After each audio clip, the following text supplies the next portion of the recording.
Hello students, welcome to Biomentors classes online. Today we are going to discuss the next topic in our chapter Newton's laws of motion. और आज के lecture में जो हम लोग बातें करने वाले हैं वो है बेटा फोर्स से रिलेटेड बातें रहेंगी हमारे पास में। और हम लोगों को आप लोगों को एक टेबल याद होगी जहां पर हमने फोर्सेस का क्लासिफिकेशन किया था, नॉन कांटेक्ट फोर्स और कांटेक्ट फोर्स वाला। उसके अंदर में सबसे पहले हमारे पास में नॉन कांटेक्ट फोर्स से मैंने आपको बोला था कि शुरू करना है, ठीक है। और नॉन कांटेक्ट फोर्स के अंदर में सबसे पहले आता है आपके पास में वेट। लेकिन वेट को शुरू करने से पहले हम लोग बात करते हैं मास के बारे में। मास क्या होता है? तो मास होता है भैया the amount of substance present, amount of substance किसी भी इसके अंदर में यदि हम लोग बॉडी के बारे में जब बात करते हैं तो amount of substance present in body, या फिर हम लोग बोल सकते हैं क्वांटिटी ऑफ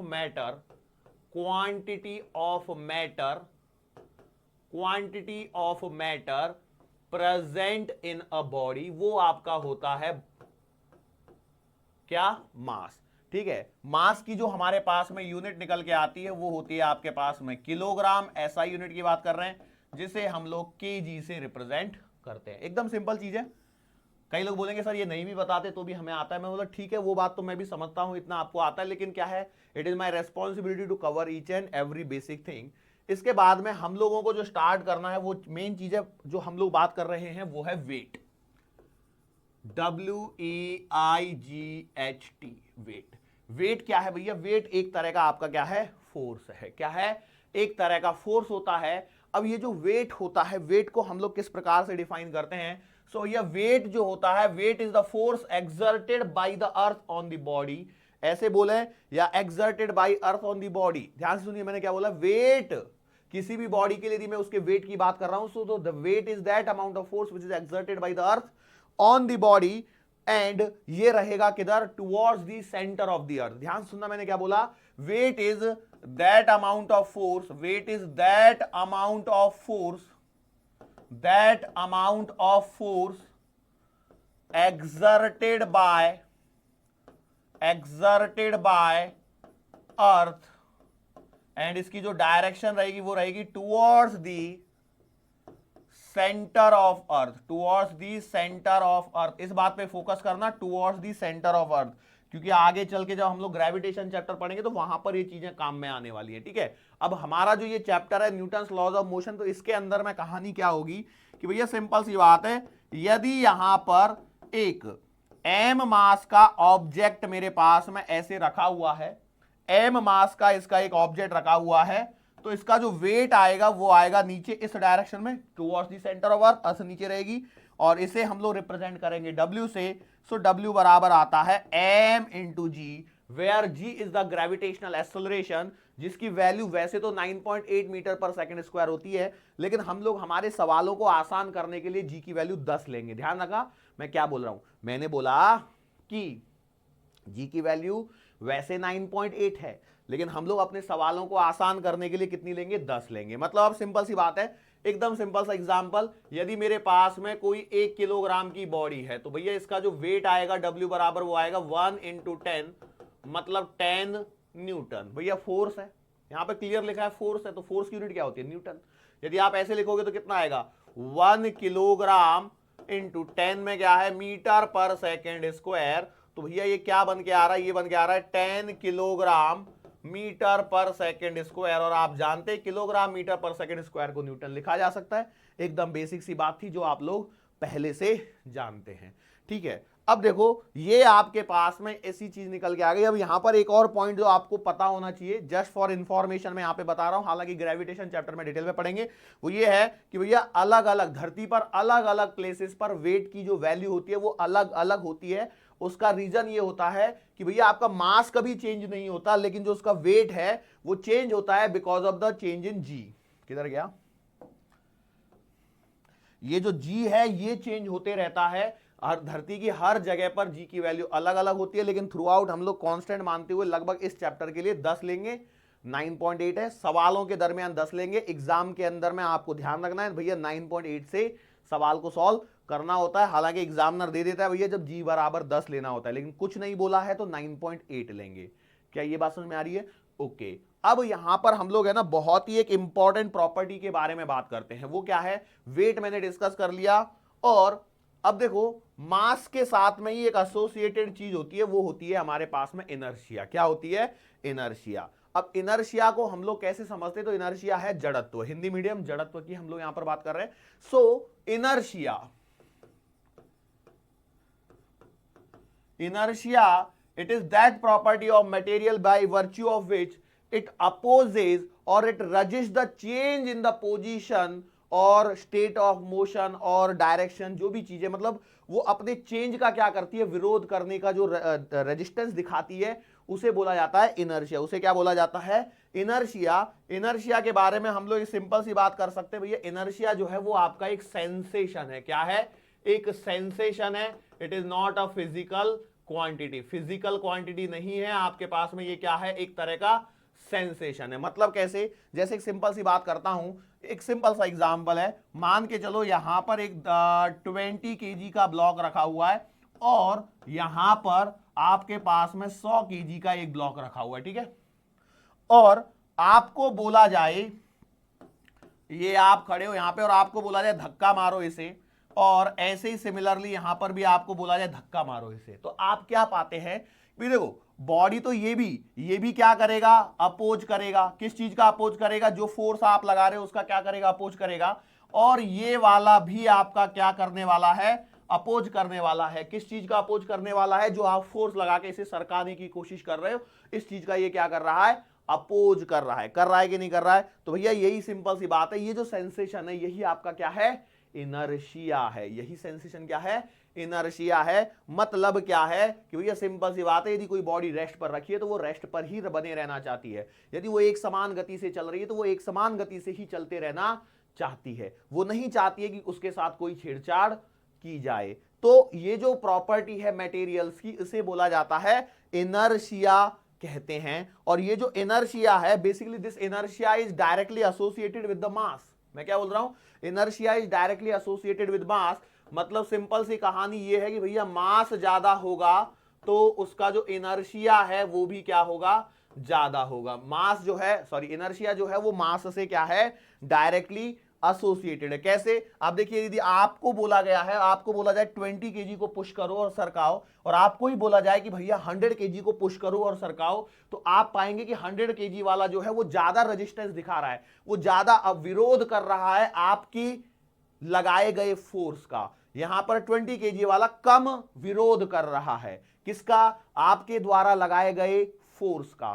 तो मास इसमें ज्यादा है, इसमें मास ज्यादा है, मतलब यहां पर इनर्शिया ज्यादा है। लेकिन जब ये इनर्शिया की बातें कर रहे होते हैं तो हम लोगों को इस बात का ध्यान रखना होता है कि भैया दोनों जगह कंपेयर करते हुए फिजिकल कंडीशन सेम रखनी है। मास अलग अलग होगा तभी तो हमें इनर्शिया का आइडिया लगेगा। क्लियर है? मास ज्यादा, इनर्शिया ज्यादा। अब ये जो इनर्शिया होता है, इनर्शिया के बेसिकली 3 टाइप होते हैं। इनर्शिया के बेसिकली कितने टाइप होते हैं? 3 टाइप होते हैं। पहला होता है inertia of rest. Inertia of rest. अब ये इनर्शिया ऑफ रेस्ट का क्या मतलब है? विरामावस्था का जड़त्व। तो इसमें क्या होता है? इस कंडीशन में जब हम लोग इनर्शिया ऑफ रेस्ट की बात करते हैं तो इसमें क्या होता है कि कोई एक बॉडी है जो रेस्ट पर है। बॉडी पहले से कहां पर है? Body is at rest. Body is at rest. Body पहले से कहां पर है? विरामावस्था में है। तो अब बॉडी चाहती है, अब बॉडी की चाहत है कि वो रेस्ट में ही बनी रहे, वो विरामावस्था में ही बनी रहे, ये बॉडी की चाहत है। तो इसे कहेंगे इनर्शिया ऑफ रेस्ट। मतलब वो property, the tendency of body to be in rest, the tendency of the body to be at rest या इन रेस्ट, जो भी है बोलना चाहो, प्रीपोजिशन आप अपने हिसाब से सही कर लेना। व्हाट आई एम सेइंग, मैं सिर्फ इतनी सी बात कह रहा हूं कि भैया the tendency of the body to be remain at rest, उसे क्या कहेंगे? इनर्शिया ऑफ रेस्ट कहेंगे। दूसरा जो टाइप का होता है हमारे पास में, वो होता है आपका इनर्शिया ऑफ मोशन। क्या होता है? Inertia of motion. इसका मतलब क्या है? इसका मतलब यह है कि भैया बॉडी जो है वो आपकी मोशन में है। कैसी है? इन यूनिफॉर्म मोशन, एक समान गति से एक समान रूप से वो गतिमान है, एक जैसी गति कर रही है, जैसे 5 मीटर प्रति सेकंड से चल रही है तो वो 5 मीटर प्रति सेकंड से चल रही है। अब वो बॉडी चाहती है कि भैया मेरे से कोई छेड़छाड़ ना करे, मैं 5 मीटर प्रति सेकंड से चल रहा हूं तो मैं 5 मीटर प्रति सेकंड की रफ्तार से ही चलते रहना चाहता हूं। मैं नहीं चाहता कि भैया कोई मेरी स्पीड को कम करे या कोई मेरे की स्पीड को ज्यादा करे। जब स्पीड कम या ज्यादा करनी है तो आपको क्या करना पड़ेगा, आपको लगाना पड़ेगा फोर्स। अब यहां पर एक बात और होती है इनर्शिया ऑफ मोशन के अंदर में, वो इंपॉर्टेंट बात है। ये जो बात कर रहे हैं हम लोग, इसमें क्या है, along a straight line, along a straight line, मतलब ये जो मोशन है वो कैसे है, अलोंग अ स्ट्रेट लाइन, एक सीधी रेखा पर, एक सरल रेखा में गति की जब बात हो रही होती है तब हमारे पास में इनर्शिया ऑफ मोशन की कहानी काम में आती है। Are you getting this point? Sure हैं आप लोग? अच्छा, एक और होता है तीसरे नंबर पे जिसे हम लोग कहते हैं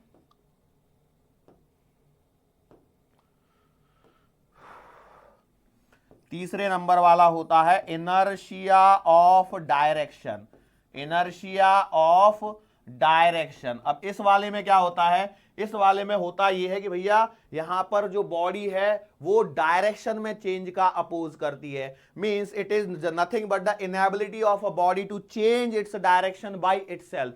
ये क्या है, कोई भी बॉडी अपनी डायरेक्शन को खुद से चेंज नहीं कर पा रही है, उसे क्या बोला जाता है, इनर्शिया ऑफ डायरेक्शन। तो हम लोग बोलेंगे it is nothing but the inability of change in direction, change in direction.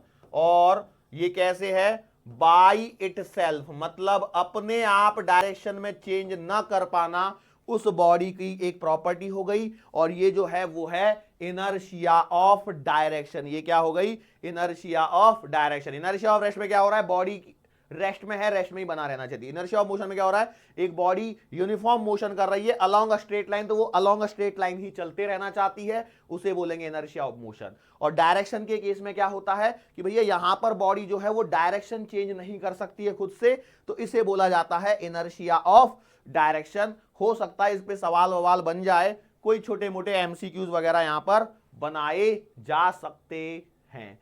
क्या ये बात समझ में आ रही है, इनर्शिया के बारे में आप लोगों को समझ में आया? श्योर है? चलो आगे बढ़ेंगे हम लोग। अब हम लोगों ने पहला फोर्स पढ़ लिया है, वो है वेट। और वेट जो है वो कैसा है, नॉन कॉन्टैक्ट फोर्स है। कैसा फोर्स है, नॉन कॉन्टैक्ट फोर्स है। अब हम लोग दूसरे फोर्स पर यहां पर चर्चा करना चाहते हैं, और इस दूसरे फोर्स का नाम है, इसे हम लोग कॉन्टैक्ट फोर्स की श्रेणी में से लेके आए हैं, और ये है आपके पास में नंबर 2 पे नॉर्मल रिएक्शन फोर्स। कौन सा फोर्स है, नॉर्मल रिएक्शन फोर्स। अब ये क्या होती है, तो भैया हम लोग जो है, इसलिए न्यूटन्स लॉज ऑफ मोशन हमने पहले पढ़े हुए हैं। न्यूटन्स लॉज ऑफ मोशन क्या कहते हैं, Newton's third law of motion क्या बोलता है, ये कहता है भैया every action has an equal and opposite reaction, every action has equal and opposite reaction. तो कहानी कुछ इस प्रकार से है, मान के चलो यहां पर ये बॉडी है इस प्रकार से, तो भैया देखो यहां पर m मास की बॉडी है, ठीक है। मान के चलो टेबल होती, मान के चलो ये क्या होती, एक टेबल होती, और इस टेबल के ऊपर में m मास का फोर्स मैंने यहां पर लगा दिया, तो बोलो क्या होगा इसके कारण। अब वेट तो बेटा हमेशा होगा, वेट कभी भी आप वेट को हटा नहीं सकते, तो W बराबर mg, W बराबर क्या हो गया, mg। ये वेट जो है यहां पर लग रहा है। अब सोचिए यदि टेबल है तो यहां पर यदि इसी डायरेक्शन में फोर्स है, now just think about it कि ये सिर्फ इसी डायरेक्शन में फोर्स है, तो इस डायरेक्शन में मोशन होनी चाहिए, because Newton first law of motion क्या बोलता है, न्यूटन की गति का प्रथम नियम क्या कहता है, न्यूटन की गति का प्रथम नियम कहता है आपसे कि if a body is at rest then it will remain in rest, or if it is moving with a uniform motion then it will remain in its uniform motion unless and until an external unbalanced force is applied। जब तक कि आप बाह्य रूप से कोई unbalance force apply ना कर दें तब तक वो रेस्ट का रेस्ट में बना रहना चाहती है। तो भैया हमने टेबल पे ध्यान से देखा, m मास का ब्लॉक रखा हुआ है, मैंने बोला कि भैया m मास का ब्लॉक मैंने टेबल पे रखा हुआ है, इसका मतलब वो रेस्ट पर है, वो मैं देख पा रहा हूं। इसका कॉन्सेप्ट भी मैंने आपको समझाया हुआ है कि भैया क्या होता है। तो सोचिए कि लेकिन अब तो फोर्स मैंने सीखना चालू किया, मैंने पहला फोर्स पढ़ा W बराबर mg, तो मैं देख रहा हूं यार यहां पे इस डायरेक्शन में फोर्स है, तो ये जो ब्लॉक है उस टेबल को तोड़ के नीचे चला जाना चाहिए। लेकिन मैं अपनी आंखों से क्लियरली देख पा रहा हूं कि वो तो टेबल को तोड़ के नीचे नहीं जा रहा है, और यदि नहीं जा रहा है इसका डेफिनेट मीनिंग क्या है कि भैया इस पर जरूर कोई ना कोई क्या लग रहा है, एक ऐसा फोर्स लग रहा है जो इस वेट को क्या कर दे रहा है, बैलेंस कर दे रहा है, और उस बैलेंसिंग के कारण नेट फोर्स इस पर क्या हो जा रहा है, जीरो हो जाता है। और ये जो है वो आता है आपका नॉर्मल रिएक्शन फोर्स होता है, जिसे आर से या फिर कैपिटल एन से जनरली डिनोट किया जाता है। तो बात समझ में आ रही है। सो यहां पर नेट फोर्स क्या हो गया, जीरो हो गया। तो Newton second law of motion पे आप आ जाइए। So Newton second law of motion कहता है भैया एफ नेट बराबर एम ए, एफ नेट बराबर एम ए, लेकिन मैं जान रहा हूं यहां पर सिंस ए बराबर जीरो है तो भैया जी आपका एफ नेट बराबर जीरो आएगा। अब एफ नेट क्या आएगा, तो भैया एफ नेट आएगा, देखो अब हम लोग जब फोर्सेस लगाते हैं तो हमेशा इस बात का ध्यान रखना, क्या right side positive, left side negative, ऊपर पॉजिटिव नीचे नेगेटिव। तो हम लोग देखेंगे आर माइनस का एम जी, या फिर एक काम करता हूं आर माइनस का डब्ल्यू बराबर जीरो, या आर बराबर यहां पर आ रहा है डब्ल्यू, तो आर बराबर आ रहा है m g, that normal reaction जो है वो वेट के इक्विवेलेंट आ रही है। नॉर्मल रिएक्शन जो है वो वेट के इक्विवेलेंट आ रही है। क्या ये बात समझ में आ गई, बोलो, एकदम सिंपल बात है, यस और नो। अब ये जो नॉर्मल रिएक्शन फोर्स है इसकी छोटी छोटी सी हम लोग बातें करते हैं, इसकी छोटी छोटी सी बातें करते हैं। कौन सी बातें करते हैं, तो भैया देखो नॉर्मल रिएक्शन फोर्स जो होता है, ये जो नॉर्मल रिएक्शन फोर्स होता है इसकी पहला पॉइंट ये है, it is always perpendicular to the surface in contact, ये बात समझ में आ गई। ये हमेशा किस प्रकार से लगता है, ये हमेशा उस सरफेस के, जिस सरफेस से आप कांटेक्ट में हो उसके लगेगा परपेंडिकुलर, उसके कैसा लगेगा, परपेंडिकुलर, लंबवत लगेगा। दूसरा इसके अंदर में आप पॉइंट नोट डाउन कर देंगे, वो ये है स्टेटमेंट गलत बन रहे हैं और कुछ नहीं है, it acts in such a way like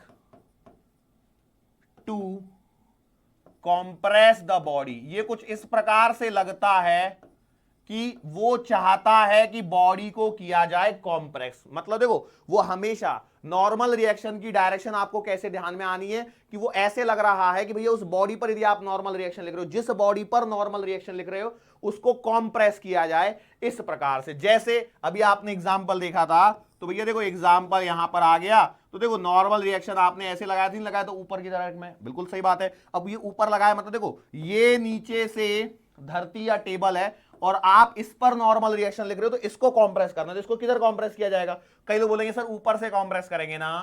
अरे भैया कांटेक्ट कहां पर हो रहा है, यहां पर इस बात को ध्यान दीजिए, देखो कांटेक्ट कहां पर है, यहां पर कांटेक्ट हो रहा है, तो जहां पर कांटेक्ट हो रहा है उसके बेसिस पर आपको देखना है कॉम्प्रेस करना है। ये बात समझ में आ रही है। तो कई लोग बोलेंगे बेसिकली क्या हो रहा है, कई लोग क्या बोलेंगे उसको समझिए कि सर एक बात बताइए, ये तो इतनी बड़ी बॉडी है, क्या यदि हम लोग थोड़ा सा इसको डिटेल में बनाएं सर जी, तो आपको ऐसा नहीं फील हो रहा है कि देखो ये एम मास की बॉडी मैंने पूरी बना ली, ठीक है, तो यार ये पूरा एम मास तो यहां पर कांटेक्ट में है ही नहीं, है क्या पूरा एम मास, तो बोला सर है तो सही, बोला नहीं ऐसा नहीं है, देखो यहां पर क्या हो रहा है ना, ये छोटा सा हिस्सा, ये वाला हिस्सा, ये वाला हिस्सा, ये वाला हिस्सा, ये वाला हिस्सा, अब मैं क्या थोड़ा गैप दे दे के बना रहा हूं जिससे आपको समझा सकूं।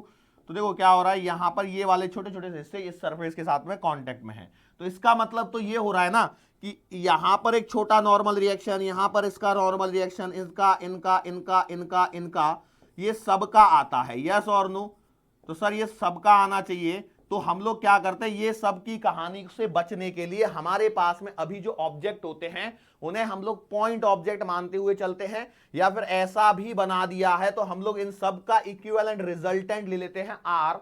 ये क्या है आर, ये सबका रिजल्टेंट मतलब क्या है, देखो बेसिकली क्या है, यदि आप सोचोगे सर सिर्फ इतना सा ही हिस्सा कांटेक्ट में है, ऊपर वाला हिस्सा तो कांटेक्ट में नहीं है, लेकिन क्या है ये इस पे लगा रहा है, फिर इसके वाले बाद ये नीचे लगा रहा है, ये नीचे लगा रहा है, तो ये ऐसे कंटिन्यूअसली फोर्स क्या हो रहा है, ट्रांसफर होते रह जा रहा है, ठीक है। और हम लोग क्या करते हैं, all the forces which are in same direction उनको क्या कर लेते हैं, ऐड कर लेते हैं। क्यों? क्योंकि हम जानते हैं vectors can be displace parallelly. तो भैया हमने सबको क्या कर दिया, एक जगह पे लाके डिस्प्लेस करके रख दिया। Are you getting this? तो ये लास्ट में इनका नॉर्मल रिएक्शन बन जाता है। ये जो नॉर्मल रिएक्शन होता है, इसको जैसे एक सिंपल सा एक एग्जांपल मैं देने की कोशिश करता हूं। मान के चलो ये एक बॉडी है, ठीक है, और यहां पर एक बॉडी है, दो बॉडी हो गई। मान के चलो इसको नंबर दे दिया मैंने 2 और इस ग्रीन वाली को नंबर दे दिया 1, ठीक है। तो भैया ये ग्रीन वाली बॉडी का सेंटर है, ठीक है, और यहां पर यदि मैं ब्लैक बॉडी की बात करूं तो ये ब्लैक बॉडी का सेंटर ये वाला हो गया। अब मैं इन दोनों बॉडीज की सेंटर्स को मिलाते हुए एक लाइन ड्रॉ करता हूं, और एक लाइन में ड्रॉ करता हूं इन दोनों के कॉमन पॉइंट से। अरे तेरी, उम्मीद है हाँ सही आ गया। तो ये जो है ना, ये क्या है, ये है दोनों बॉडी के लिए कॉमन टेंजेंट। क्या है? कॉमन टेंजेंट है, मतलब उभयनिष्ठ स्पर्श रेखा, ठीक है, कॉमन टेंजेंट है, ओके। और ये क्या है, ये दोनों के लिए कॉमन नॉर्मल है। ये क्या है, दोनों के लिए कॉमन नॉर्मल है। देखो जो नॉर्मल ड्रॉ किया जाता है वो टेंजेंट पर ड्रॉ किया जाता है, इस बात को ध्यान रखना। टेंजेंट और नॉर्मल, हिंदी वाले अभिलंब जिसे कहा जाता है, अभिलंब जिसे बोलते हैं वो है, और टेंजेंट मतलब स्पर्श रेखा। तो ये हमेशा आपस में क्या होते हैं, परपेंडिकुलर टू ईच अदर। मतलब जैसे सिंपल सी बात करूं, अब मैंने ये दो बॉडीज बनाई हैं, इसकी जगह मान के चलो यदि मैं यहां पर एक सिंगल बॉडी बनाता, देखो ऐसे, ठीक है, तो ये आपका टेंजेंट हो गया, ये क्या हो गया, टेंजेंट, ये इसका सेंटर और ये इसका नॉर्मल। बात समझ में आ रही है? अब इस नॉर्मल को मैंने सिर्फ इतना बनाया, वास्तविकता में तो ये ऐसे पूरा जाएगा, लेकिन हम लोगों ने उतना ही बनाया, ठीक है। तो ये कॉमन नॉर्मल हो गया, ये कॉमन टेंजेंट हो गया। अब इसमें जो नॉर्मल रिएक्शंस लगेंगी वो कैसे लगेंगी, तो देखो 2 वाला जो 1 पे लगाएगा उसकी डायरेक्शन इधर होगी। It is the normal reaction on 1/2, on 1/2। और यदि मैं इसकी बात करूं तो भैया इसमें इधर लगेगा नॉर्मल रिएक्शन ऑन 2/1। बात समझ में आ रही है? सो ओवरऑल ये दोनों आपस में इक्वल होंगे, लेकिन डायरेक्शन क्या होगी, अपोजिट होगी। क्या ये छोटी सी बात आप लोगों को समझ में आई? बोलो ये वाली बात आप लोगों के समझ में आई है या नहीं आई है? इतना पहले मुझे यहां पर आप समझा दीजिए। क्लियर है? श्योर है? अब देखो इस पे जो सवाल बनेंगे, सवाल हम लोग करेंगे थोड़ी सी देर में, तब हम लोग एफबीडी का एक कॉन्सेप्ट सीखेंगे। लेकिन मैं क्या चाहता हूं कि पहले एक और फोर्स को मैं यहां पर डिस्कस कर लेता हूं तीसरे नंबर पे, जिससे क्या हो जाएगा कि आपकी है ना कहानी बहुत ही आसान हो जाएगी। टेंशन, टेंशन के फोर्स को पहले मैं यहां पर डिस्कस करना चाहता हूं, उसके बाद में मैं अगले टॉपिक पे बढ़ूंगा। कई लोग बोलेंगे सर पहले उस पर बढ़ जाते, नहीं, क्या है ना थोड़ा सा एकदम से क्वेश्चंस आगे सरक जाएंगे हमारे, थोड़ा इसका फायदा ये होगा। ओके सर जी, चलो आपकी बात मान लेते हैं। अब जो टेंशन है, इस टेंशन के बारे में हम लोग बात करते हैं। तो भैया टेंशन जो फोर्स आता है, ये आता है, it is present in strings. ये कहां पर प्रेजेंट होता है, प्रेजेंट इन स्ट्रिंग्स। मतलब जब कभी भी एक स्ट्रिंग की बात करी गई है तब ये होता है। दूसरी बात, जब हम लोग टेंशन की बात कर रहे हैं तो string must be tight. String कैसी होनी चाहिए, टाइट होनी चाहिए। यदि स्ट्रिंग टाइट नहीं है तो भैया टेंशन आपकी जीरो हो जाएगी। एक सिंपल सा एग्जांपल मैं बताता हूं, जैसे कैसे, जैसे आप क्या करो, एक रस्सी लो और रस्सी में पत्थर बांधो, उसको ऐसे छोड़ दो, ऐसे लटका दो, तो आप देखोगे रस्सी तन जाएगी। रस्सी क्या हो जाएगी, तन जाएगी, उसमें खिंचाव आ जाएगा। तो वो क्या है, टेंशन आ गई उसमें। स्ट्रिंग में क्या आ गई, टेंशन आ गई। तो मैंने बोला कब आई, जब उसमें कुछ लगाया। या फिर आप क्या करो, पत्थर बांधो और ऐसे ऐसे घुमाओ तो भी वो तनी हुई रहेगी, ऐसी लूज लूज सी नहीं रहेगी। तो string must be tight. String जो है वो आपकी टाइट ही होनी चाहिए। इसके अलावा हम लोग यहां पर बात करते हैं, वो ये है नेक्स्ट पॉइंट, जनरली। देखो मैं पहले लिख देता हूं जनरली। जनरली का मतलब ये है कि इफ नथिंग इज गिवन, या मैं बोलूं इफ नथिंग इज गिवन, यदि कुछ भी नहीं बोला गया है, कुछ भी नहीं बोला गया है तो भैया आपकी जो स्ट्रिंग होती है, string will be massless. String जो है वो द्रव्यमान रहित होगी, स्ट्रिंग में कोई मास नहीं होगा। कब? कुछ भी नहीं बोला गया है। यदि उसको मास देना है तो वो बोल के देगा। क्या देगा? बोल के देगा। या फिर कई बार है ना, इसकी जगह ऐसा भी लिखा रहता है कि भैया string is light. String is light. Light मतलब प्रकाश की बात नहीं चल रही है, वो लाइट नहीं जो सूर्य से आपको मिल रहा है। स्ट्रिंग इज लाइट, हल्की है या मासलेस है, कोई भी एक वर्ड यूज कर सकता है। या फिर लाइट एंड मासलेस ऐसा भी लिख के दे देता, तो कोई डरना नहीं, कोई नई बात नहीं, बस वो क्या है ना, आपकी क्वेश्चन को लंबा कर रहा है खींच के। बस बात समझ में आ रही है? ओके।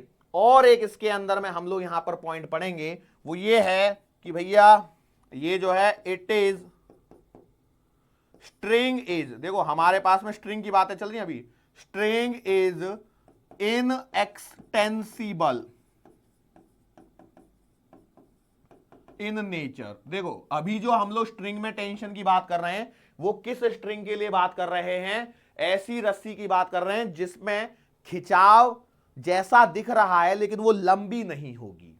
खिंचाव जैसा दिख रहा है लेकिन लंबी नहीं होगी, क्योंकि यदि वो लंबी हो गई तो फिर हमारे का नया फोर्स आ जाएंगे, स्प्रिंग फोर्स पे हम लोग चले जाएंगे। ठीक है, क्योंकि स्प्रिंग को आप जानते हो खींच के लंबा कर सकते हो, तो अभी वो लंबी नहीं होगी। क्या ये बात समझ में आई? अब यहां से एक और इंपॉर्टेंट पॉइंट मैं आपको जो याद रखने वाला पॉइंट है वो आपको सामने बता देता हूं। वो ये है कि भैया if string is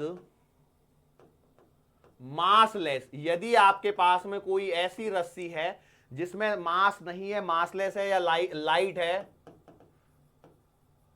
then tension in string at every point is same. At every point is same, इसका मीनिंग क्या है समझ लीजिए। देखो ये बेस बनाने का काम चल रहा है। Today we are just building our base. क्या बेस बन रहा है कि भैया यदि स्ट्रिंग जो है वो मासलेस है या हल्की है तो उस स्ट्रिंग के हर पॉइंट पर टेंशन जो है वो समान होने वाली है। स्ट्रिंग के हर पॉइंट पर टेंशन क्या होगी? समान होगी। लेकिन if string has some mass, if string has some mass, यदि स्ट्रिंग का कुछ मास है तो भैया tension at every point will be different. Tension at every point will be different. हर एक पॉइंट पर लगने वाला जो टेंशन है वो क्या होगा? अलग अलग होगा। क्या होगा? अलग अलग होगा। ये वो बेसिक बातें हैं जो भैया आपको जब स्ट्रिंग फोर्स पढ़ना है तो उसको क्या करना है? संभाल के रखना है, याद रखना है। अब कई लोग बोलेंगे सर आपने टेंशन लग कितना रहा है, क्या लग रहा है, वो तो बताया ही नहीं, ये तो सिर्फ आपने स्ट्रिंग में टेंशन टेंशन टेंशन दे दी हम लोगों को। तो बेटा ऐसा नहीं है, कोई हम लोगों को थोड़ा सा क्या है ना, सीक्वेंस को फॉलो करना है। अब कई लोग बोलेंगे सर नोट्स में तो सीक्वेंस कुछ उल्टा है। कोई दिक्कत नहीं है, मैंने बस क्या किया ना, एक एक्स्ट्रा फोर्स को पहले कवर कर लिया है एंड नथिंग एल्स। अब ये टेंशन लगानी कैसे है उसके बारे में हम लोगों को चर्चा करनी है। तो उसकी चर्चा यहां पर जो शुरू होती है वो शुरू होती है आपका एक कॉन्सेप्ट से जिसे कहा जाता है इक्विलिब्रियम। क्या कहा जाता है? इक्विलिब्रियम। ये इक्विलिब्रियम क्या है? यदि हम लोग किसी सिस्टम की बात करें, यदि हम लोग किसी सिस्टम की बात करें या फिर किसी बॉडी की बात करें और वहां पर यदि नेट फोर्स ऑन बॉडी या सिस्टम, किसी बॉडी पर या किसी सिस्टम की जिसकी बात चल रही है, इज इक्वल्स टू जीरो हो जाए, क्या हो जाए? जीरो हो जाए, तो हम लोग कहते हैं देन वी से दैट, तो हम लोग कहते हैं, क्या कहते हैं कि body is in equilibrium. Body या सिस्टम क्या है? इक्विलिब्रियम में है, या हम लोग हिंदी मीडियम साम्यावस्था में है। कौन सी अवस्था है? साम्यावस्था या इक्विलिब्रियम। ध्यान सुनना, मैंने क्या बोला? यदि किसी बॉडी पर या सिस्टम में नेट फोर्स जीरो आ जाए तो हम लोग कहते हैं कि भैया वो जो बॉडी है वो इक्विलिब्रियम में है। तो इसका मतलब सर ये है कि हर बॉडी जो रेस्ट पर है वो आपकी इक्विलिब्रियम में है। तो मैं बोलूंगा यस, आप ऐसा कह सकते हो, बिल्कुल कह सकते हो। अब बेसिकली क्या हो रहा है, तो इसका मतलब यह है यदि कोई बॉडी चल रही है तो वो इक्विलिब्रियम में नहीं होगी। तो मैं बोलूंगा यार ये स्टेटमेंट थोड़ा सा गलत हो जाता है। क्या रीजन है उसका? तो भैया हमारा जो इक्विलिब्रियम होता है ना उसके दो टाइप होते हैं। एक होता है आपके पास में equilibrium is of two types. Very first is static equilibrium. कौन सा इक्विलिब्रियम है यहां पर? स्टैटिक इक्विलिब्रियम, जो हमारा इस चैप्टर का मेन कॉन्सेप्ट है। कौन सा? Static equilibrium. स्टैटिक इक्विलिब्रियम कौन सा इक्विलिब्रियम होता है कि भैया when body is at rest, body is at rest and F net बराबर है जीरो। नेट फोर्स जीरो है, या हम लोग बोले कि भैया बॉडी क्या है? रेस्ट पर है, तो हम लोग इसे कहते हैं कि भैया स्टैटिक इक्विलिब्रियम की कंडीशन आ रही है। अब इसका मतलब यह है कि यहां पर क्लियर सी बात मैं आपको मेंशन कर दूं, वो यही है कि ट्रांसलेशनल, ये वर्ड समझना है, ट्रांसलेशनल और रोटेशनल, ट्रांसलेशनल और रोटेशनल, या फिर मैं एंड लिख देता हूं, velocities are zero. Translational and rotational velocities are zero. Oh my god, ऐसा भी होगा क्या?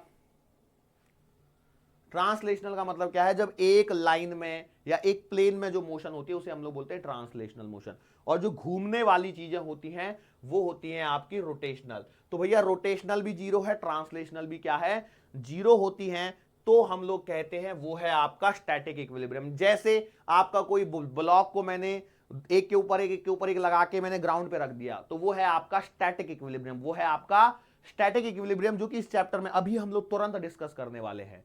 दूसरा जो हमारे पास में होता है उसे बोला जाता है डायनेमिक इक्विलिब्रियम। ध्यान से देखिए मैं क्या लिख रहा हूं, डायनेमिक इक्विलिब्रियम। डायनेमिक के अंदर में आगे चल के फिर से दो पार्ट कर सकते हैं हम लोग, रोटेशनल और काइनेटिक, लेकिन अभी के लिए आपको सिर्फ दो ही इस पे ही फोकस करना है, डायनेमिक इक्विलिब्रियम। ठीक है, डायनेमिक इक्विलिब्रियम के अंदर में हम लोग क्या बोल रहे हैं कि भैया when body is in uniform motion. Uniform motion का मतलब यह है कि यदि वो एक ही रफ्तार से चल रही है तो वो एक ही रफ्तार से चलती रहेगी। बट यहां पर क्या होता है, यहां पर एक चीज होती है, वो ये होती है कि ट्रांसलेशनल और रोटेशनल। देखो मैं क्या लिखता हूं यहां पर, ध्यान रखना कि यहां पर होता ये है ट्रांसलेशनल, और लिख रहा हूं इस बार, एंड नहीं लिख रहा हूं, और रोटेशनल वेलोसिटीज में एग्जिस्ट। रोटेशनल वेलोसिटीज में एग्जिस्ट। इसका मतलब क्या है? इसका सिंपल सा मतलब यह है कि ऐसा भी हो सकता है कि उसमें या तो सिर्फ ट्रांसलेशनल मोशन हो या फिर सिर्फ रोटेशनल मोशन हो। जैसे एग्जांपल के तौर पे आपके घर में पंखा जरूर होगा, है पंखा, छत पे लटकने वाला पंखा है, तो वो देखो यदि आप पूरे पंखे को बात करो तो रेस्ट पर है। अब मैंने बोला पंखे का सर लाइट नहीं आ रही है तो पंखा रेस्ट पे ही होगा। मैं बोला ठीक है, अब लाइट आ गई, पंखे का बटन आपने दबाया, तो पहले वो रेस्ट पर था, लेकिन उसके बाद में क्या होगा, वो पंखे घूमना चालू कर दिए। अब कुछ देर के बाद देखोगे तो वो सारी जो पंखड़ियां हैं वो एक कांस्टेंट रफ्तार से घूम रही होती हैं, और उसमें पंखे के हर पॉइंट पर यदि मैं वेलोसिटी लिखूं, जो कि आगे सर्कुलर में सीखेंगे आप, अलग अलग होगी, लेकिन उनकी जो घूमने की जो आरपीएम बोलते हैं, पंखे के साथ में एक वर्ड आता है आरपीएम, रोटेशन पर मिनट, वो सबका क्या होगा? सेम होगा। तो वहां पे घूम रही है, तो भैया अभी भी ये क्या है? इक्विलिब्रियम है, लेकिन ये कौन सा इक्विलिब्रियम है? डायनेमिक इक्विलिब्रियम है। यदि दूसरा डायनेमिक इक्विलिब्रियम का एग्जांपल, एक बॉडी है जो मान के चलो एक स्ट्रेट रोड है, उसके ऊपर 5 मीटर प्रति सेकंड की रफ्तार से चलती जा रही है, तो ये 5 मीटर प्रति सेकंड की रफ्तार जो आ रही है ये क्या है? कांस्टेंट है, बराबर है। क्या चेंज हुआ? नहीं हुआ। तो ट्रांसलेशन अभी भी ये क्या है? डायनेमिक इक्विलिब्रियम है। तो इक्विलिब्रियम के लिए क्या कंडीशन होना जरूरी है? नेट फोर्स जो है वो क्या होना चाहिए? जीरो होना चाहिए। मतलब ये सब हो रहा है, अभी भी देखो नेट फोर्स क्या है?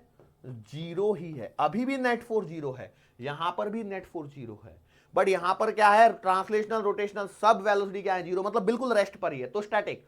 लेकिन चल रहा है या घूम रहा है लेकिन नेट फोर्स जीरो है, तो उसे हम लोग कहेंगे डायनेमिक इक्विलिब्रियम। अब देखो कई लोगों की इच्छा हो रही होगी सर के बाल पकड़ के खींचा जाए, अरे ये क्या बता रहे हैं सर, डायनेमिक इक्विलिब्रियम ये क्या हो रहा है? कुछ नहीं हो रहा है।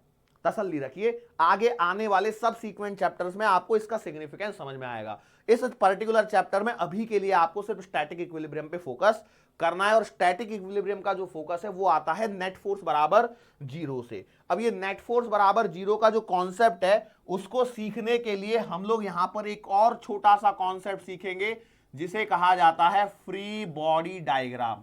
इसे क्या कहा जाता है? फ्री बॉडी डायग्राम, या फिर हम लोग इसे नाम देते हैं FBD। क्या नाम देते हैं?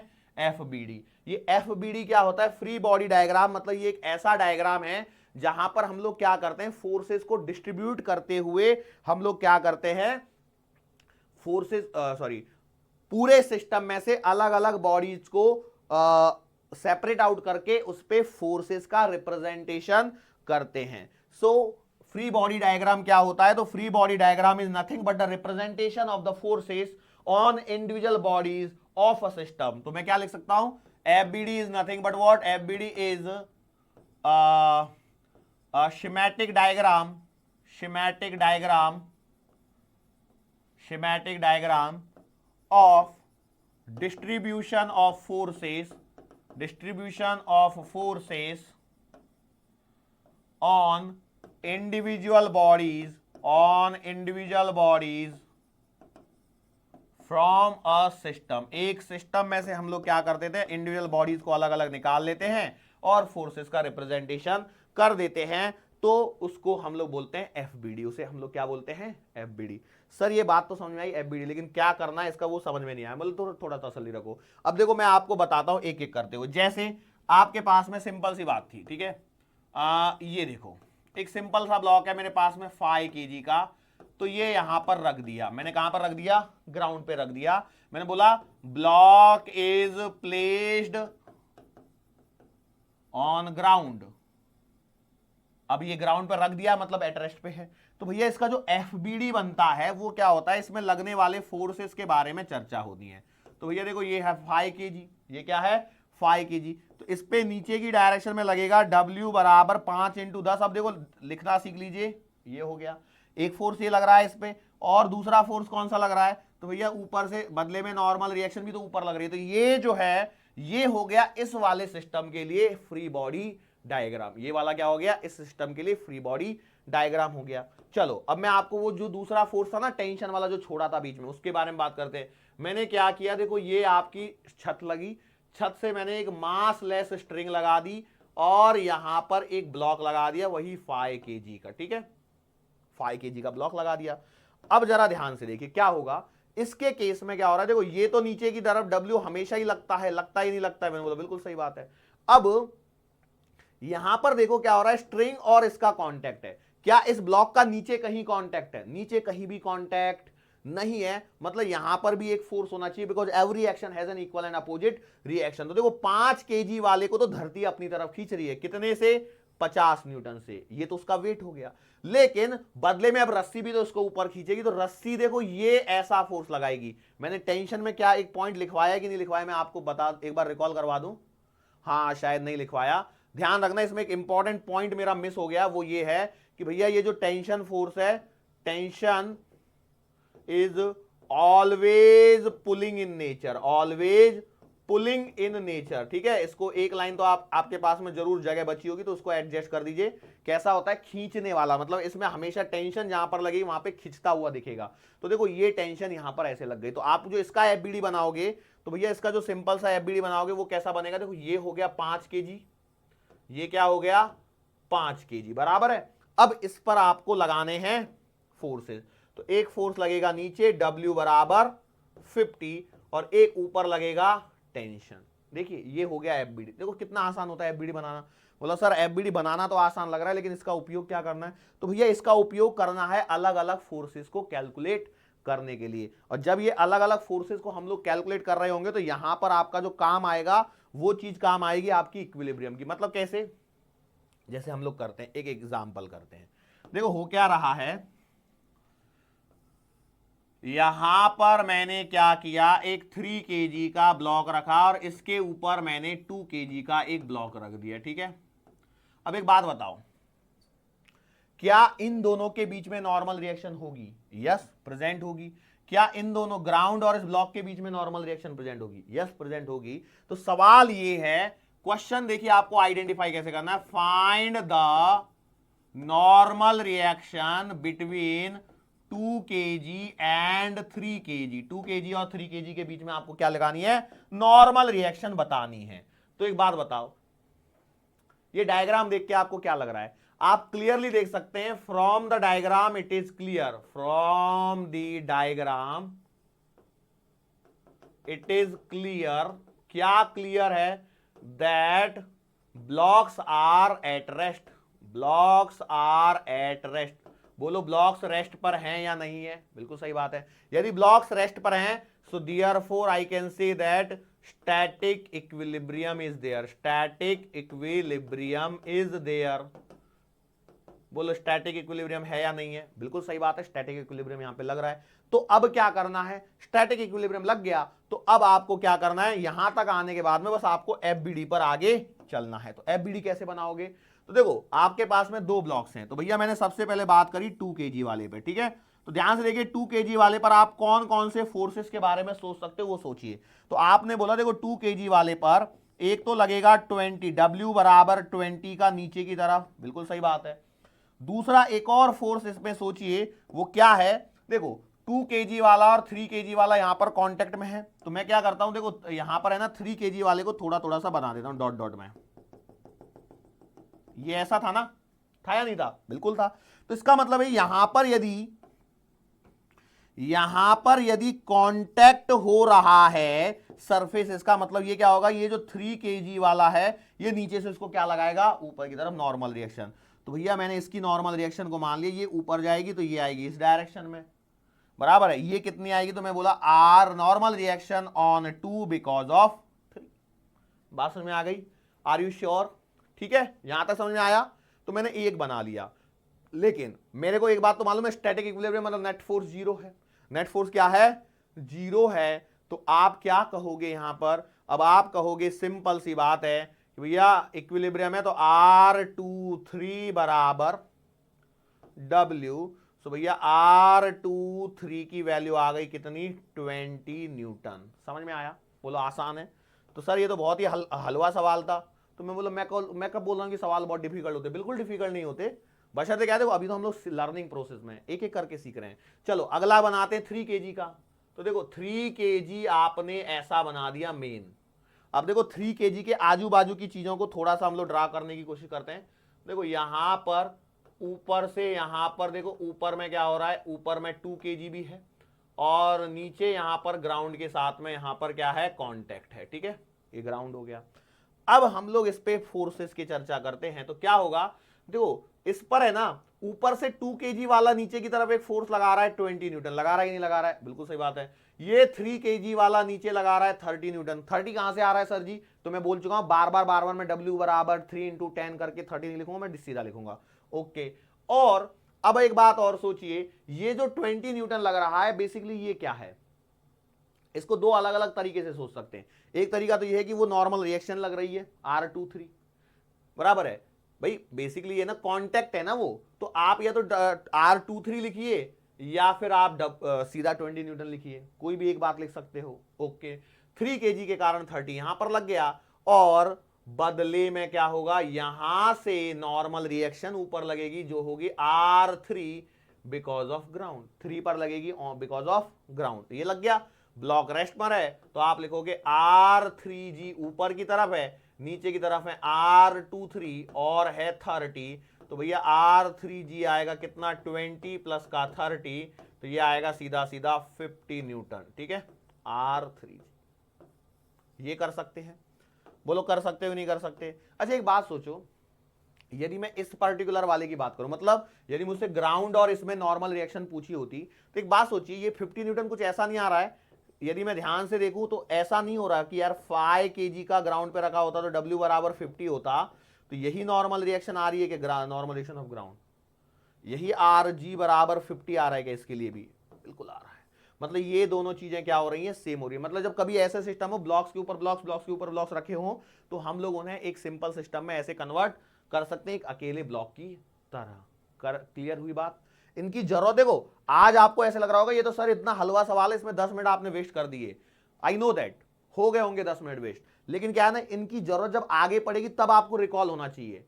सवाल ये होती है फिजिक्स में, क्या होता है स्टार्टिंग में बहुत सीधे सीधी लगती हैं चीजें, लेकिन जब आगे घुसते हैं आगे बढ़ते हैं तो पीछे की चीजें सुपड़ा साफ होता है एकदम। वो साफ सफाई नहीं चाहिए हमको, इतनी गंदा रहेगा चलेगा, बट वो पीछे का याद होना चाहिए, ठीक है। जैसे हम लोग और यदि सवाल लिखना चाहें तो अब देखो ये मैंने एक सवाल इतने डिटेल में करवाया, अगला सवाल मैं थोड़ा सा फास्ट करूंगा, तो जरा ध्यान दीजिए। अभी आपको अप्रोच लगानी है 3 kg, 2 kg और 1 kg, ठीक है। अब फटाफट बताओ नॉर्मल रिएक्शन कैसे लगेंगी। तो देखो मैंने पेन चेंज किया, यहां पर लगेगा 10, तो मतलब ये वाला ऊपर नॉर्मल रिएक्शन देगा 10 न्यूटन का, मतलब normal reaction between 1 and 2 kg कितना आएगा, 10 न्यूटन आएगा। बोलो सही बात है, करके देखो, करके देखो भैया। देखो ये हो गया 1 kg का, यहां पर नीचे लग गया 10 और नीचे से 2 kg वाले ने ऊपर में नॉर्मल रिएक्शन दी N12। बोलो सही बात है। चलो आगे आ जाओ, दूसरे पे हम लोग चर्चा करते हैं 2 kg वाले पे। तो देखो 2 kg वाले पर क्या हो रहा है, 2 kg वाले पर नीचे की तरफ कौन सा लग रहा है, एक तो ये 20 का वेट हो गया, और क्या हो रहा है तो भैया ऊपर से इस पे लगेगा N/2 मतलब 2 पर 1 kg वाला नॉर्मल रिएक्शन देगा, जो किसका होगा, कितना होगा, उसके वेट के बराबर होगा। और क्या होगा यहां पर, और एक और चीज आएगी, वो ये है कि भैया इस पर नीचे से 2 kg वाले पर 3 kg वाला भी तो देगा, यस और नो। बस इक्वेशन लिखिए, क्या होगा, ऊपर के फोर्सेस बराबर नीचे के फोर्सेस, सॉल्व कर लीजिए, आंसर आ गया 30। चलो आगे पे आ जाओ, अगला क्या है, 3 kg वाले पे सोचो। तो मैंने बोला 3 kg वाले पर नीचे एक तो उसका वेट लग रहा होगा 30 न्यूटन, मैंने बोला बिल्कुल सही बात है। अब और क्या क्या लग रहा होगा, इस पर जरा फोकस कीजिए। तो देखो इस पर है ना ये N23 जो है ना भैया, देखो 2 kg वाले पर 3 kg वाले ने नॉर्मल रिएक्शन दी, तो उसकी रिएक्शन उल्टी भी तो होगी कि इस पर आपका 3 kg वाले पर 2 kg वाला देगा, जिसका मैग्नीट्यूड वही होगा जो इसका है। मैग्नीट्यूड में कोई फर्क नहीं होता, डायरेक्शन अपोजिट होती है, इसलिए Newton third law of motion पहले ही सिखाया जा चुका है, ठीक है। और क्या होगा, तो इस पर नीचे से ग्राउंड देगा आपको normal reaction because of ground, clear है। अब खत्म हो गई कहानी, ऊपर वाले इक्वल्स टू नीचे वाले, तो R3G बराबर N32 प्लस का 30। अच्छा ऐसा मत कर देना कि माइनस लगा दो, कहीं पता लगा सर आपने सिखाया था ये दोनों तो आपस में नेगेटिव होते हैं, पर भैया हम देखो अब सिस्टम अलग अलग बदल दिया है। अब ये सारे नीचे वाले फोर्सेस को मैं एक तरफ लिख रहा हूं, तो ऑलरेडी माइनस एडजस्टेड होता है यहां पर, तो ये आएगा 30 और प्लस का 30, तो भैया आंसर आ गया 60 न्यूटन। क्लियर है, normal reaction on 3 kg because of ground, कितना आ गया 60 न्यूटन। खत्म, सवाल समझ में आए।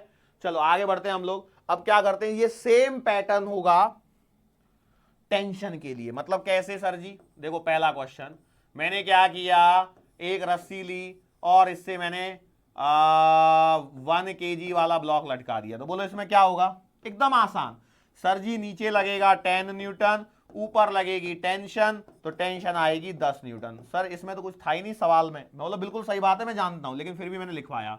अगला सवाल देखिए, अब इसमें मैंने क्या किया, 2 ब्लॉक लगा दिए, ठीक है, एक लगा दिया 2 kg वाला और एक लगा दिया 3 kg वाला, ठीक है। यहां तक समझ में आई, मैं बोला बिल्कुल सही बात है। अब जरा देखिए यहां पर क्या होगा, अब आपको एक एक फोर्स के बारे में सोचना है। तो मैंने क्या बोला, यहां पर जो टेंशन है वो है T1 और यहां पर जो टेंशन है वो T2 है। तो अब FBD बनाते हैं। FBD जब बनाएंगे तो आपको तोड़ना है एक एक ब्लॉक को, ठीक है। तो ये 2 ब्लॉक हैं, 2 अलग अलग ब्लॉक के बारे में। हमेशा स्ट्रिंग वाले सवालों में नीचे से ऊपर जाइए, आपका सवाल जल्दी सॉल्व होगा। कैसे होगा देखिए, 3 kg आपने बना दिया इधर में, ओके, नीचे कितना लगाओगे 30, ऊपर क्या लगेगी टेंशन T1, इसके अलावा और कुछ बिल्कुल भी नहीं। तो बोलो सॉल्व करके कितना आ गया, T1 बराबर 30, क्यों रेस्ट पर है, F नेट बराबर 0 है, तो ऊपर वाले फोर्सेस नीचे वाले फोर्सेस। चलो अगला हमारे पास में है 2 kg। चलो 2 kg वाले पर सोचो, देखो 2 kg वाले पर क्या हो रहा है, ऊपर लग रही है T2, सही बात है, यस। नीचे क्या लग रहा है, एक तो लग रहा है T1, टेंशन भी है और इसका वेट 20 भी है। ध्यान से देखिए, यही चीजें आगे काम में आने वाली हैं। टेंशन है कि नहीं, यहां पर देखो, कई लोग बोलेंगे सर क्या एक ही फोर्स बार बार आएगा, कि यस बार बार आएगा, ओके। क्या ये रेस्ट में है, बिल्कुल सही बात है। तो ऊपर के फोर्सेस बराबर नीचे के फोर्सेस, बोलो T1 की वैल्यू कितनी थी 30 प्लस का 20 मतलब आंसर आ गया 50 न्यूटन। ये बात समझ में आ गई क्या? ओवरऑल देखो, यदि मैं थोड़ा सा ध्यान से देखूं तो मैं इसको ऐसे भी कंसीडर कर सकता, कैसे मालूम क्या? ये पूरा यदि एक ही होता तो ये T2 ही निकल के आता था, ही नहीं आता था। मतलब इसको यदि मैं ऐसे कंबाइन भी कर सकता हूं आगे चल के, ध्यान रखना 2 kg और 3 kg और ये ऊपर, तो यही वाली T1 आएगी क्या? यस, वही वाली है ये। थोड़ा सा फास्ट लग रहा है क्या? थोड़ा सा फास्ट लग रहा है क्या? क्या आसान है? आसान तो है, लेकिन सर थोड़ा सा क्या हो रहा है, फास्ट लग रहा है। मतलब देखो, ये बेसिक चीजें हैं, इतना आपको कोई इतना भी परेशानी नहीं होगा कि आप एकदम की हैरान परेशान घूमे। आसान सवाल होते हैं। चलो हम लोग और आगे सवाल करते हैं। चलो और आगे सवाल मैं आपसे करवाता हूं।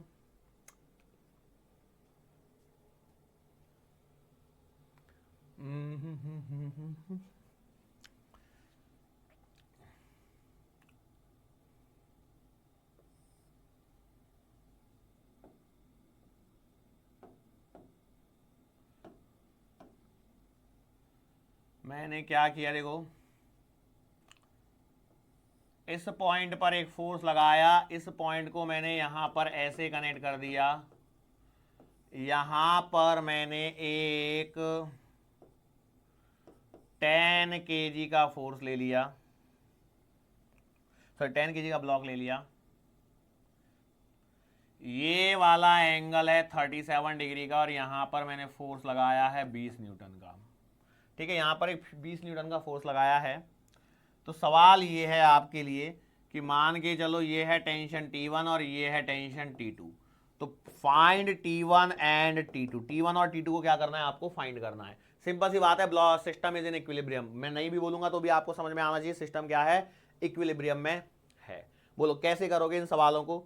तो सिंपल सी बात ये है, यहां पर थोड़ा सा ध्यान रखिए। क्या करना है आपको इक्विलिब्रियम की पोजीशन के बारे में सोचना है और एफबीडी बनाने हैं। तो देखो, आप सबसे पहले तो सिंपल सी बात है 10 kg के बारे में सोचेंगे। आप लोग किसके बारे में सोचेंगे?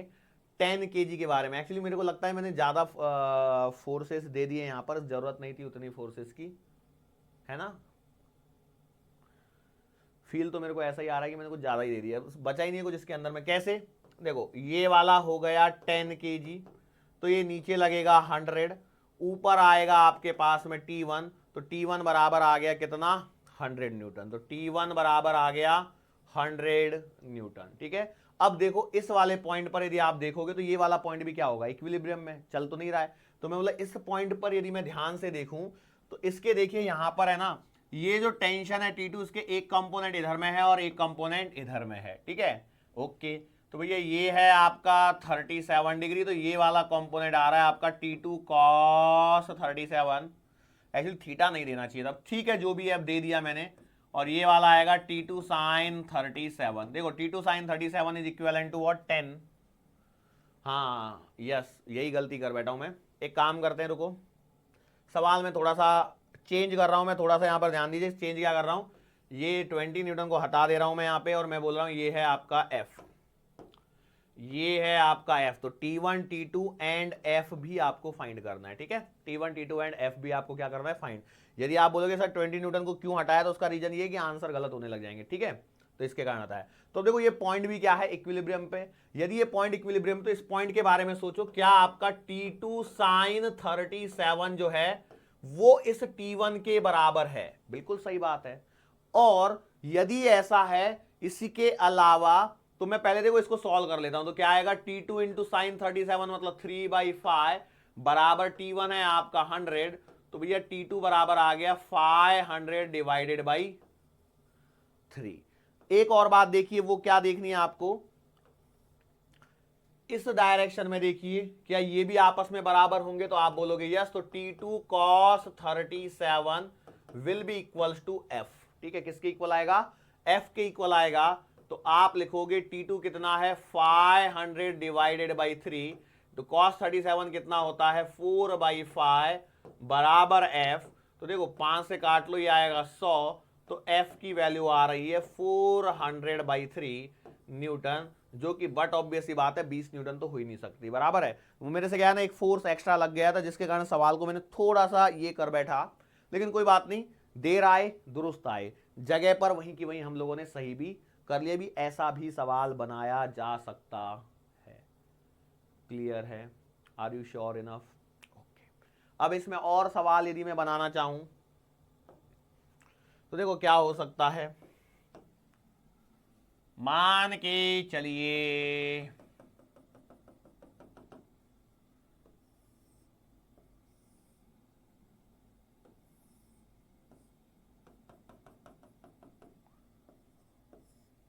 देखो अब बिल्कुल सही सवाल बन गया इस बार।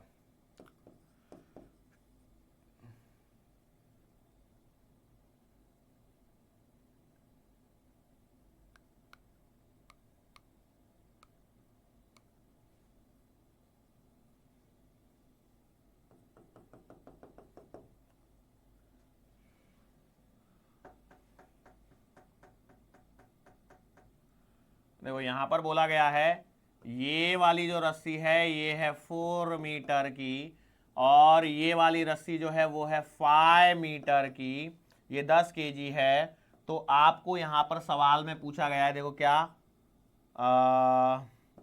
T1 T2 और T3, ठीक है, T1 T2 और T3 यहां पर आपसे पूछा गया है, ये आपको निकालने हैं। T1 T2 और T3 आपको क्या करने, निकालने। सवाल देखिए कैसा है, डायग्राम का बेसिस का सवाल है, ज्योमेट्री की यहां पर थोड़ी सी मदद पड़ेगी। कैसे ज्योमेट्री की जरूरत पड़ेगी मैं बताता हूं, सुनिए।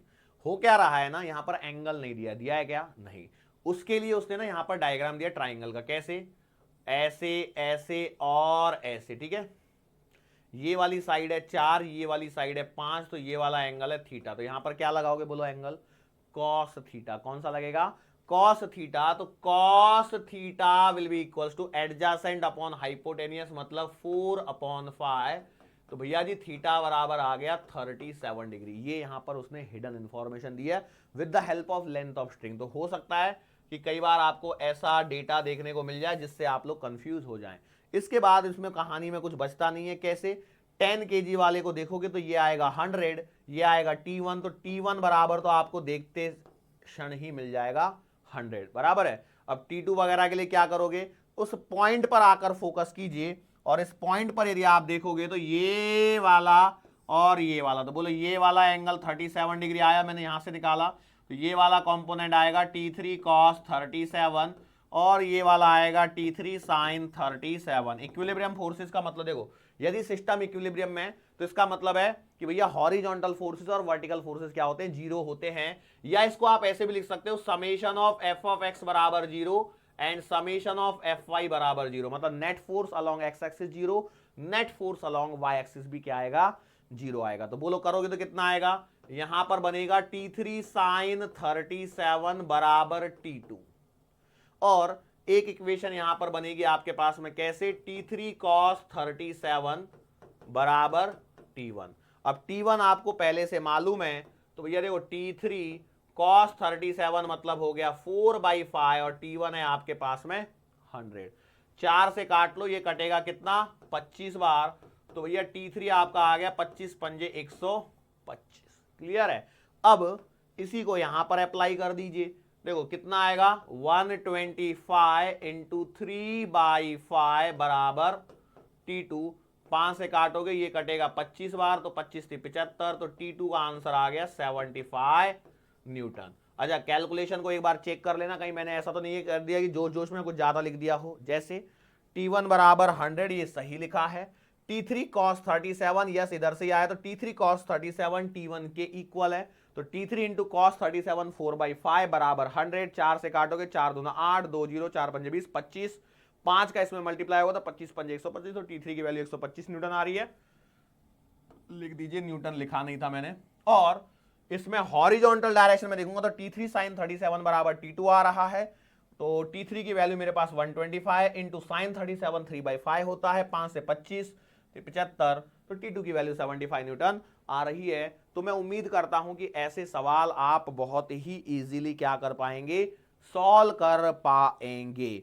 अब हम लोगों को क्या करना है, इक्विलिब्रियम तो हो गया, अब हम लोगों को इन सिस्टम्स को क्या करना है, आगे चलाना भी है। क्या करना है, आगे चलाना भी है। तो चलाने वाली प्रोसेस जो है वो हम लोग आने वाले अगले लेक्चर में करेंगे, लेकिन उससे पहले लामी थ्योरम, छोड़ो एक काम करते हैं, अगले लेक्चर में छोटा सा पॉइंट, देखो पॉइंट है छोटा सा, उसमें कोई ज्यादा ये है नहीं, एक पॉइंट पर हो यदि कॉनकरेंट फोर्सेस मतलब एक ही पॉइंट पर लगने वाले फोर्सेस हो तो एक थ्योरम बन के आती है, F like P by sine alpha equals to Q by sine beta equals to R by sine gamma, ऐसा होता है। वो हम लोग अभी आगे चल के सीखेंगे, कोई दिक्कत नहीं है। आज के लेक्चर को हम लोग यहाँ पर समाप्त कर लेते हैं। बेसिकली देखो आज के लेक्चर में काफी कुछ थियोरेटिकल पोर्शन था, कॉन्सेप्चुअल पोर्शन था, जो छोटी छोटी सी चीजें थी जहां से आपको ये चैप्टर आसान लगने लगेगा। देखो क्या होता है जब हम लोग पहली बार देखते हैं ना, ये फोर्स लगा दिया, ये फोर्स लगा दिया, कहां से क्या हो रहा है पल्ले नहीं पड़ रहा, तो इसलिए मैंने थोड़ा एक्सटेंड किया, स्ट्रेच कर दिया उन छोटी छोटी चीजों को, जिससे आप लोग उनको पकड़ पाएं। और मैं उम्मीद करता हूं कि भैया एफबीडी बनाना इतना सब कुछ आप लोग सीख चुके होंगे। आगे हम लोग सीखेंगे तब और भी अच्छे क्लासिकल एग्जांपल्स आएंगे, लेकिन अभी के लिए यहां तक हम लोगों को यहाँ पे रुकना पड़ेगा, ठीक है। सो आज के लिए बेटा बस इतना ही, मुलाकात होगी अपनी आने वाले अगले लेक्चर के दरमियान। सो तब तक के लिए